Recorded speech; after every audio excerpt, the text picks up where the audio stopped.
Welcome all to the half. I am your host, Matthe Long.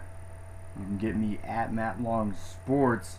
This is To the Half. Today is April 7th, 2017. This is, we're getting closer to 20 episodes here, and hopefully we can get this podcast show up closer to a daily basis here before too long. But it's been great. Have good feedback from you guys, and I appreciate all the comments and stuff that you leave over on social media. Also, if you're on YouTube, go down below, leave some comments and stuff down there.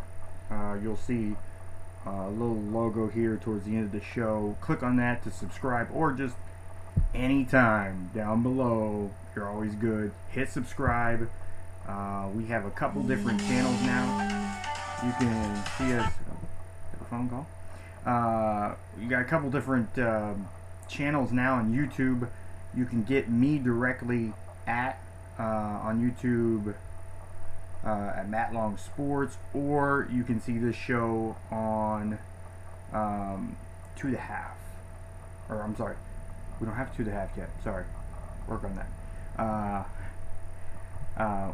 There's a list, there's a playlist for To the Half on the CHT on Sports.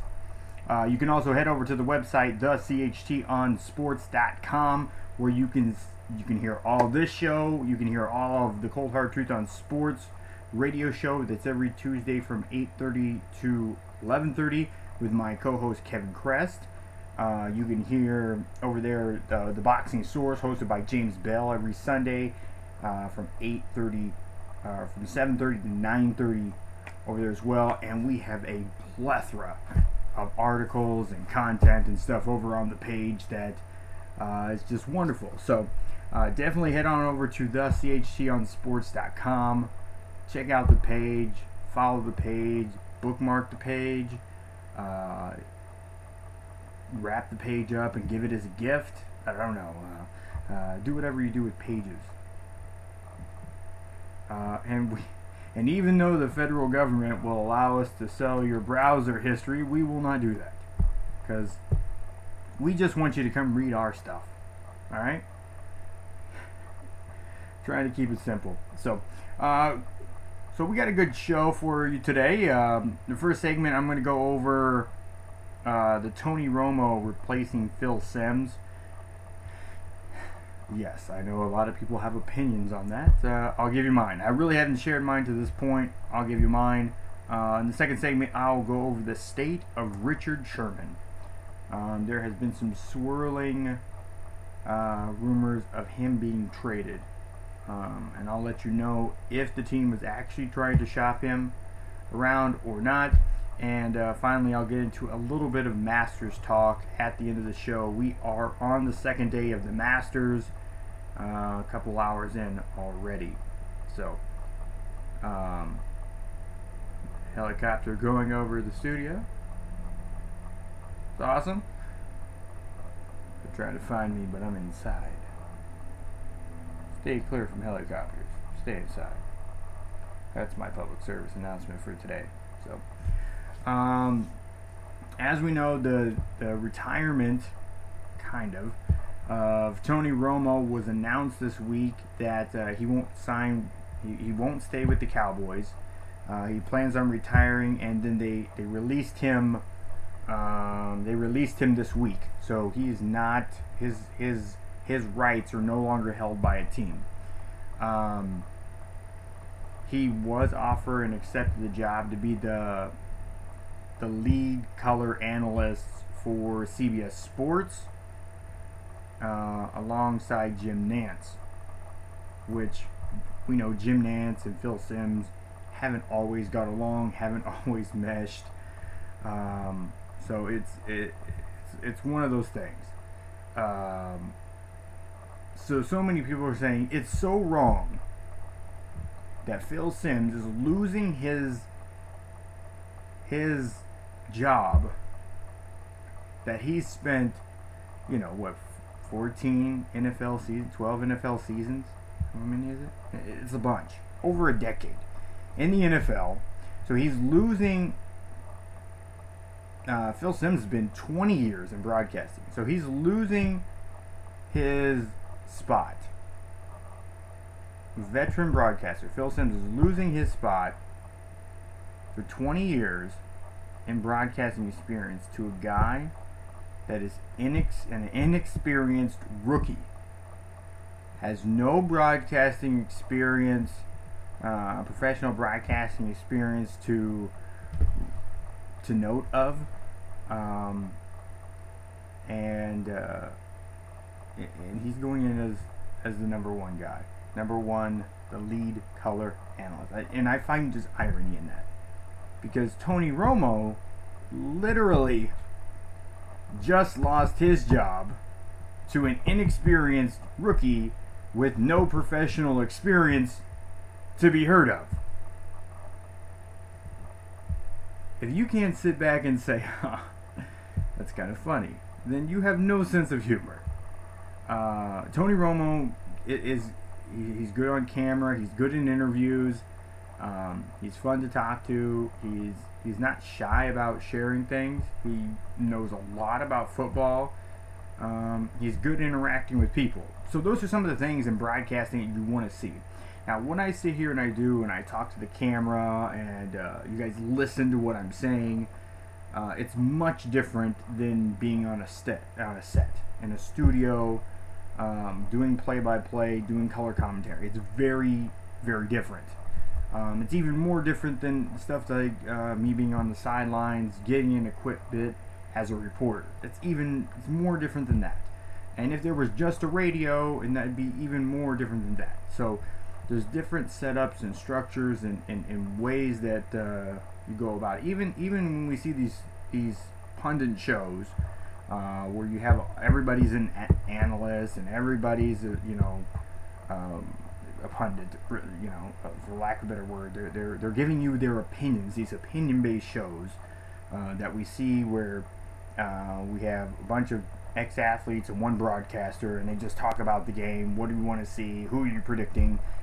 Even that is different than what he's set up to do. Much different than what I'm doing too. Anytime you have more than one person involved, there has to be a different level of communication. Obviously with me, my communication is with, just who's here with me now. Myself, that's it. I don't have somebody opposite of me. On Tuesday, I do. Me and Kevin work well together. We kind of have difference in opinions. Sometimes we are on different sides of the same side of the coin. So we agree on one thing, but how you come to that one thing is different. But we're both very analytical. We're both very, have that economist working in our head, and the way we look at different things, from religion to politics to sports and stuff like that. So we work well together because we kind of understand each other's frame of mind, but we don't necessarily agree on anything or everything.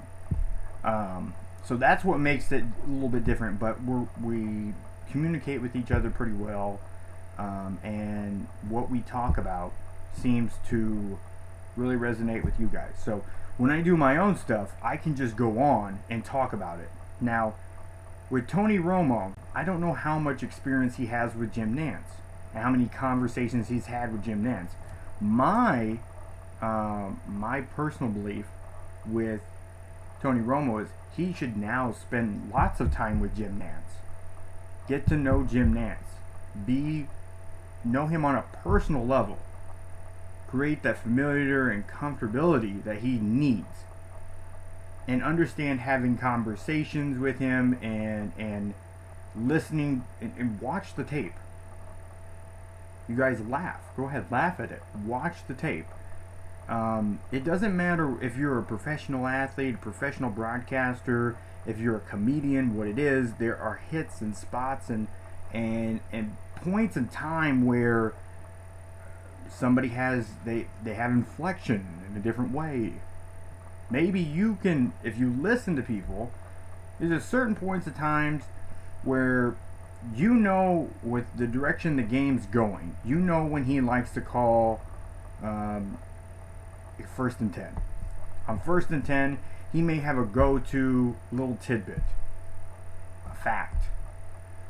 In baseball, it's a lot different because usually the color commentators, play-by-play guys, alternate innings. So first inning, second inning, first inning, second inning, third inning, fourth inning. So they split it up like that. We call it, Baker style. It's Baker style in bowling for those of you that are bowlers. So you're not actually bowling or talking every single inning. Well, you may, but it's not your inning to talk. With the NFL, it's a bit different. They usually have a play-by-play guy who's going to tell you the down, the distance, and generally what's going on in the game. The color analyst is going to tell you formations that they're in, what you should look here, what the defense is going to do, what the offense is going to do, why that play works. And the play-by-play guy is going to tell you that what is happening in the play and without talking over each other. So so what we generally hear pre-snap is the play-by-play guy setting it up, the color commentator saying, oh, I noticed this, watch for this. Play happens, play-by-play guy explains it. Then after it happens, the color guy is explaining what you just saw, why it did or didn't work, or what could be fixed. Where was this defense blown coverage here? So that's the difference. The thing is, the color analyst is an important part of the game today, even more so because we as fans, we seem to be more knowledgeable, more ingrained, and more in depth into the sport.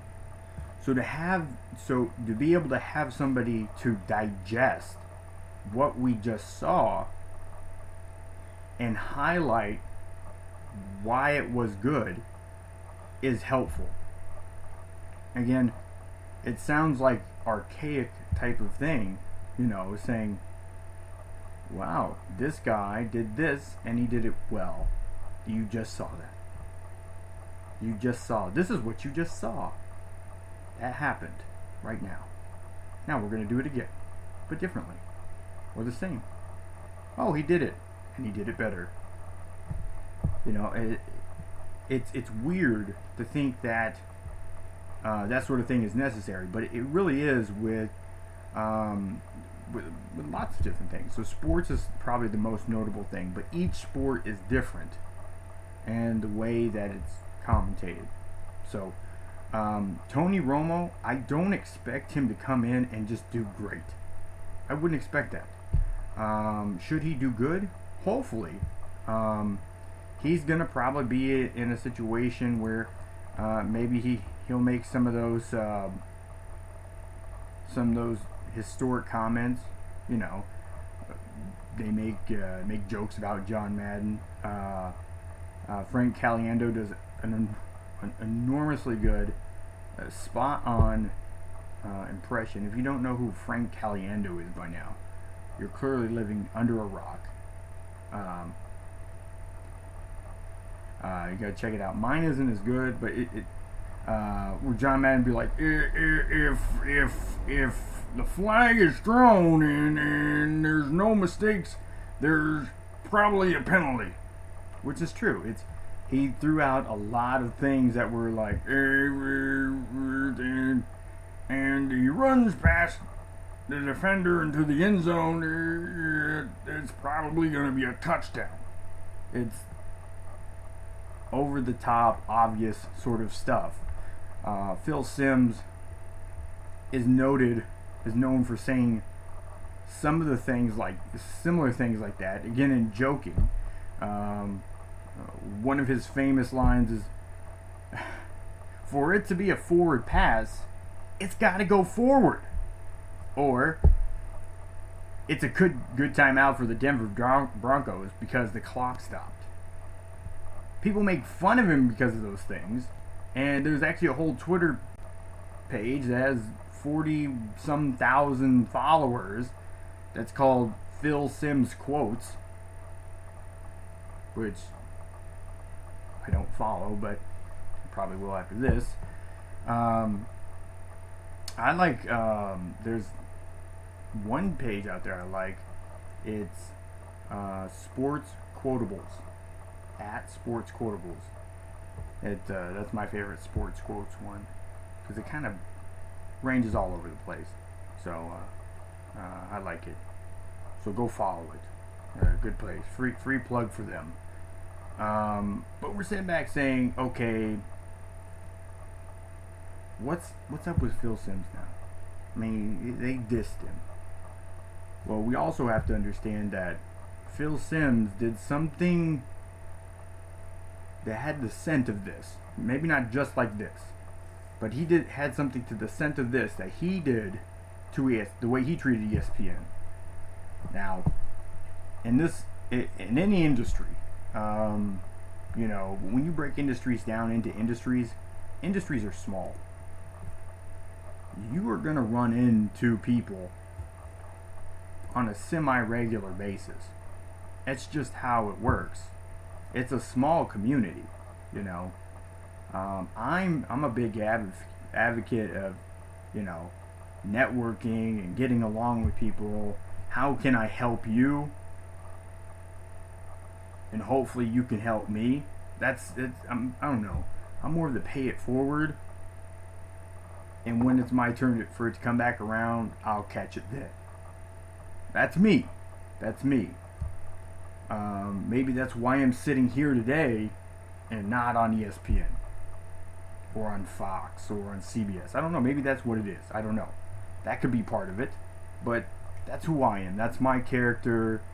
That's me. And if I move up and get some big pay out of it, great. If this is where I go, I'm gonna grow this either way. There's no, if I'm paying for it, I'm growing it, my friend. So, but Phil Simms, he'll have jobs. He has 20 years of experience. I don't know if they'll drop him down to the second team.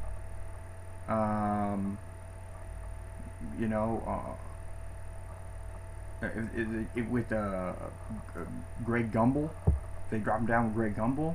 I don't know if they end up putting him on NFL Today.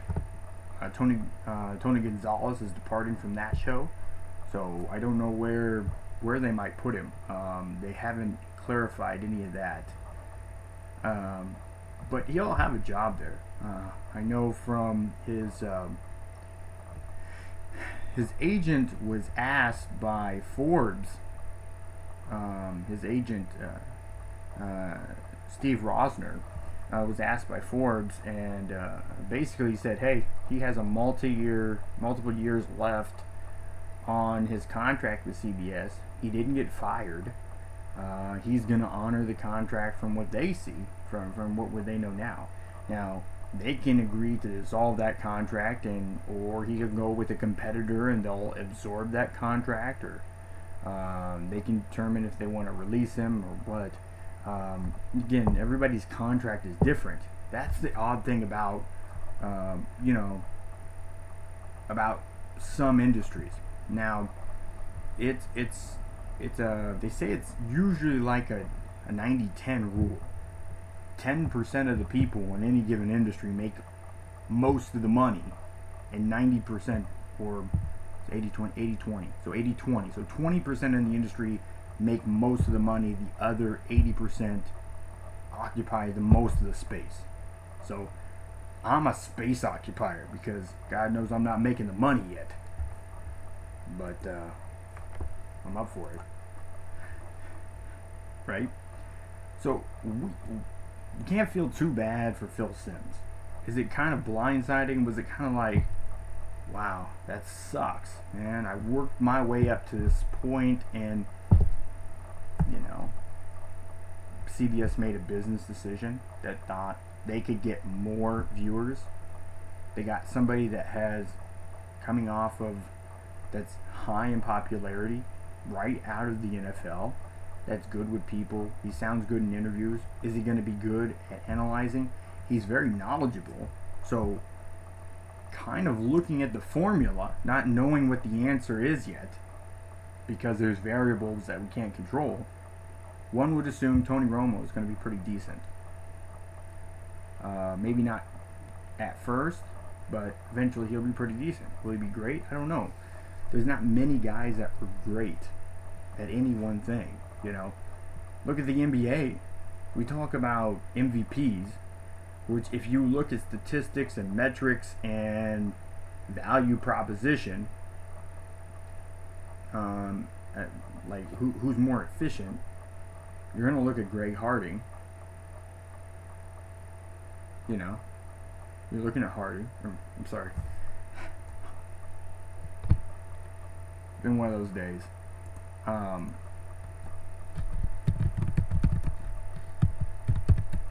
Greg Harding. My bad. James Harden. You're going to look at James Harden. If you're looking at overall value to their team, just strictly value to their team, you have to look at Russell Westbrook as that guy. So many people are discounting the triple-double. Averaging a triple-double is tough.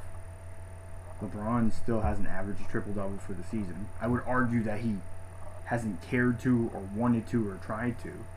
He's more, he's working on team building now. He wants more pieces around him, so he has to do less of the work.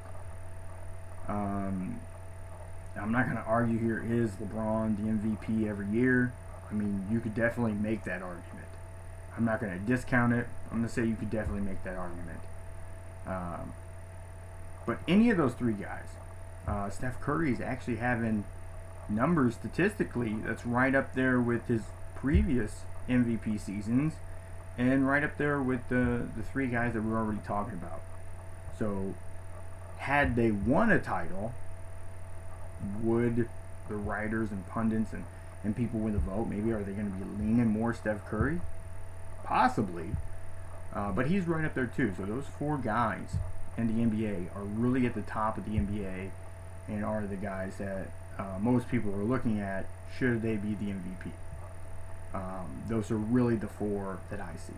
But not to really digress too much from that. So,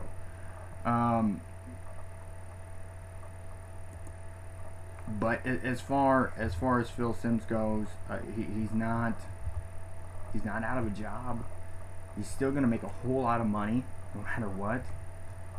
He could end up in a better situation. Life happens, you know, and we got to roll with it. My motto is life happens and you don't choose when. Phil Simms, life just happened. You didn't choose this. So you can, now it's your opportunity to influence it. You know, there's been times where I know something crappy has happened to me, and because that crap thing happened, I ended up in a better place than I was to begin with. And it might have been, you know, had I not been unintentionally or unwillfully removed or my course altered, I would not have had the same opportunities to be in a certain place.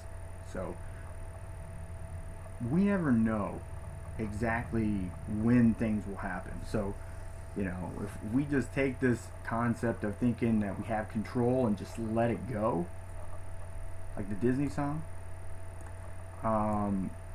what we can do is focus on what we really do have is influence, and just focus on influencing right now, because that's really all we can do. So I'm going to move on to the next topic. Richard Sherman. He is, in my opinion, probably the top cornerback in the league over the last 4 years. 4 straight Pro Bowls, multiple All-Pros, multiple All-Pro teams. Probably, like I said, the best cornerback in the game. He's the best at his position. He doesn't have the top end speed. He does have reach. He does have a lot of instinct. He's able to use his football acumen and IQ to be able to be in the right places at the right time. And he's not little. He's not little. Actually, it's funny. We were the other day, a little while back, rather. We were doing measurements and stuff, and I actually have pretty much the same measurements as him. He's just younger and more athletic and faster than me now, and actually a professional football player. And more money. And considered the top in his field by most everybody. But he's not on the air right now on this show. So I at least have that over Richard Sherman. That's called making lemons. No, lemonade. But not like Beyonce. I wouldn't make that kind of lemonade. Because I'm not mad at Jay-Z. But he's the best player on their team. He's a top player at his position in the NFL. And frankly, for them to sit back and consider trading him is a bit absurd. You don't take your best player and put him on the trade block. You find ways to bring him up and rally around him if you can. I mean, he does have, he signed he signed a 4-year, $56 million contract. Now, here's the thing. He's looking at, on that contract, he had 10, 12, an average of about $11.5 million is what his average base salary is, backing up with the signing bonus. The total cap hit this year of 13.6, 13.2 next year. There's some dead money issues there. So for capology, he doesn't work well with the team. So again, I understand that the contract that they have isn't in their favor unless he produces. He's been to 4 straight Pro Bowls, and it doesn't look like he's going to miss the next 2 anyways. So you have a Pro Bowl cornerback that can pretty much cut off half the field. It sounds like you have $13.6 and $13.2 million spent, between the next 2 years. I don't have an issue with his contract or what they're paying him, but for them to want to ship him off is kind of odd on their end. What don't they know? What don't we know? He's in the Pacific Northwest. He's in an area that is frankly fine with free speech. He's in a state that's legally they've legalized recreational and medical use of marijuana, and we're sitting here wondering, is it a speech thing? You don't want to hear that? No, it's not that. He has a coach and a front office and a team that embrace the free speech, that embrace him doing things right now, frankly, that are setting up for his career after football. He writes for the Huffington Post. He writes for the Players Tribune, which is right here out of Tampa. By the way, Derek Jeter is interested. This is a little bit of tidbit I want to throw out there because it's talking about the Players Tribune, which he owns. He's, from what I've understood, is interested in buying a Major League Baseball team. I'm not saying it's the Rays. I'm not saying it's the Marlins, or maybe it's someone else. I'm just saying that he's interested in owning a baseball team, from what I understand from sources. I'll leave it there. Swirl that around how you want to. I'll leave it there. And that's called a tease. But Richard Sherman is, if somebody picks him up, they're going to be good.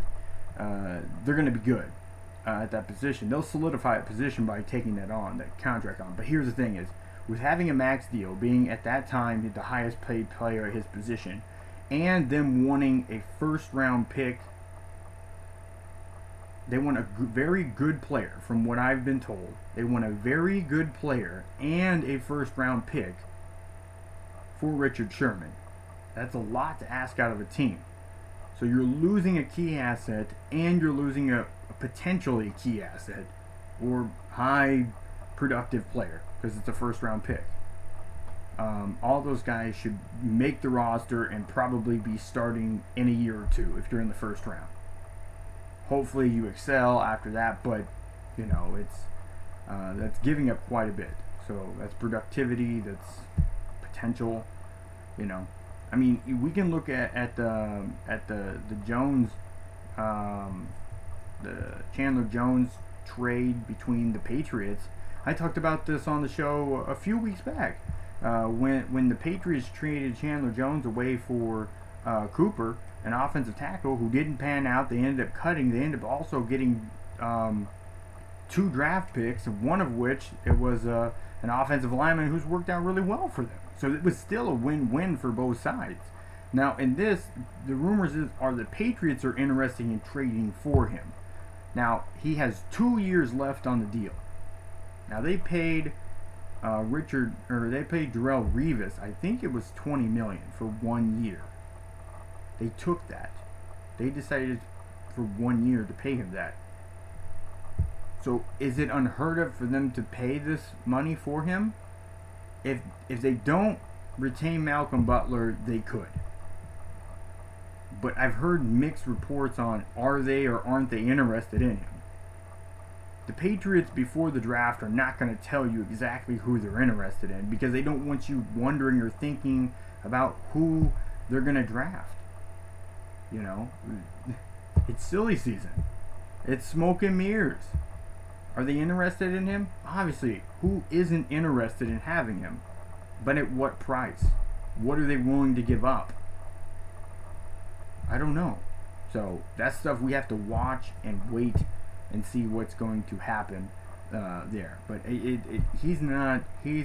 may be a high level of currency they have, but I don't think that's the piece you want to trade away. He's not the piece you want to trade away. So you can look in other directions and ways. Ask them to restructure, because that makes more sense. You can still guarantee him the same amount of money. Alright? You can still guarantee him the same amount of money and it not be in salary or signing bonus, which are the two things that hit the cap. You could just say no signing bonus. Maybe there is a workout bonus that is equal to $7 million that's due on day one. I don't know. Kind of sounds like a signing bonus to me. I don't know. What do I know? They can restructure that. They can give him the same guaranteed money or more to restructure and take less of a cap hit and keep him. Think about it. Alright, closing out the show today, for those of you that didn't know, Dustin Johnson, who was favored by Vegas and a lot of people to win the Masters tournament this weekend in Augusta, Georgia, who's been dealing with quite a bit of their own weather and rain and, tornadoes. I'm from Nebraska. I'm not all that unfamiliar with tornadoes. But he has withdrawn. He withdrew from the tournament yesterday. He had a 2 p.m. tee time the day prior. He had fell down on, been kind of mixed reports. Fell down stairs or on stairs and hurt his back. Now, I've had some few people who was asking me or talking to me about he's taken the cortisone. Most people say injections, but this is an oral cortisone, which is different. Now, and I did talk to several different practitioners about this to gain a better understanding. So the oral form will allow for more widespread use, and if it's taken properly, it should give him within a couple days, it should give him a week or two of where he's not having to deal with the pain and rigors of that. Whereas the injection numbs the area. Okay? So, same thing, injection versus oral and how it works. So, the oral form that they were hoping he would be able to be to a point to where he'd be able to warm up and loosen up and stay loose and not have to deal with any of the pain or rigors of the injury for at least the tournament. Okay? Now, it being the night before changes a lot.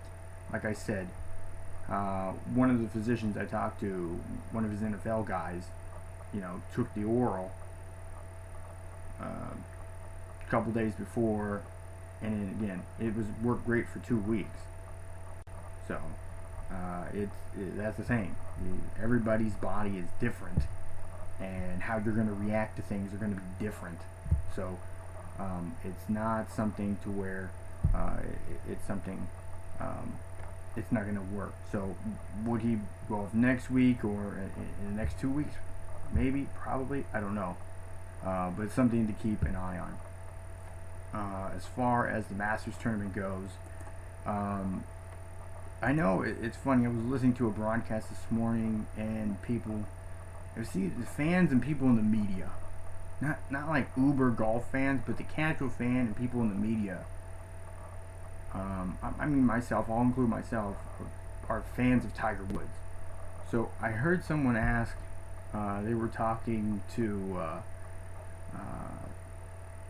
an individual that was covering that was part of the Masters this weekend. They said, "Is there a lot of buzz or talk about Tiger Woods?" And he was like, "No, not at all." But we have to understand, as casual fans and media, just because we're drawn to something doesn't mean somebody else is too. This notion that because you like it, other people will, it's not always true. We have to understand that. Tiger Woods is probably the most notable, recognizable golfer of this generation. He's single-handedly elevated the level of golf from a spectator point of view and have driven probably more people into the game of golf than probably people before him. He has been a trendsetter. Can't deny that. Can't deny that at all. Him wanting to come back and play, not impossible. Could he hit his records? It's going to be tough. At this point, I wouldn't bet that he does. But I'm not going to count out Tiger Woods.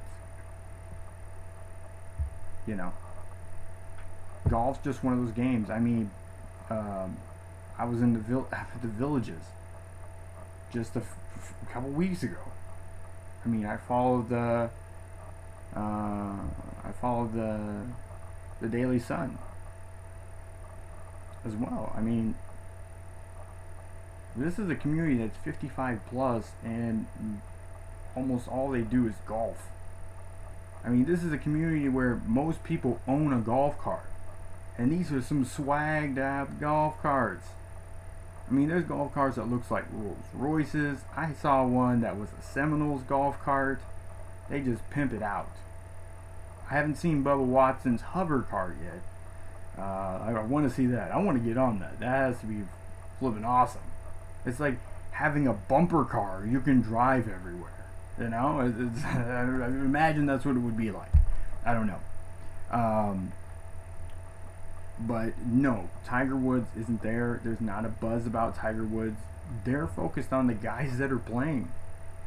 They were focused on, is Dustin Johnson going to be able to play? Because he's won 3 straight tournaments and he's the favorite coming in. And now he had to withdraw because of injury. So what will happen with him moving forward? That's the question. That's the buzz. Who's going to win this week now that he's out? You know, Jordan Spieth, can he win it again? You know, is Rory McIlroy going to show up, or is this his year off? I don't know. You know, it's going to be interesting to see where they finish up. So you can head on over to I get all my updates on the Golf Channel.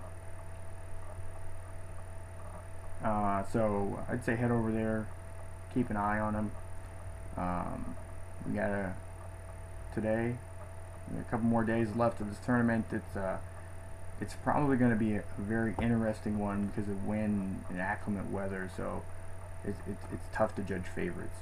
So, but that's all for me today. Thank you for tuning in to the half. Go over to the website, thechtonsports.com. Read the articles. Click on the listen link.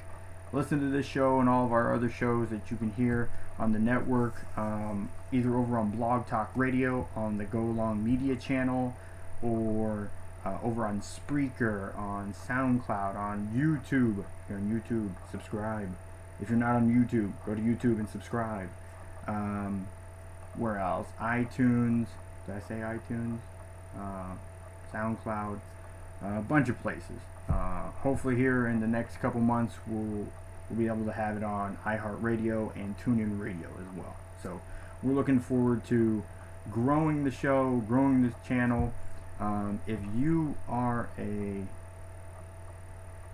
fan, a broadcaster, a writer, someone that loves sports, news, fitness, entertainment, and you're interested in getting involved, just go over to Facebook at the CHT on Sports and direct message us over there on Facebook,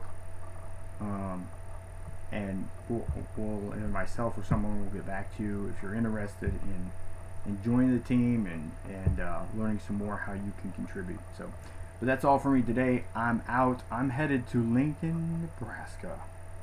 My grandmother turns 98. Yes, 98. It's crazy. So, Lincoln, I'm on my way. I'm out.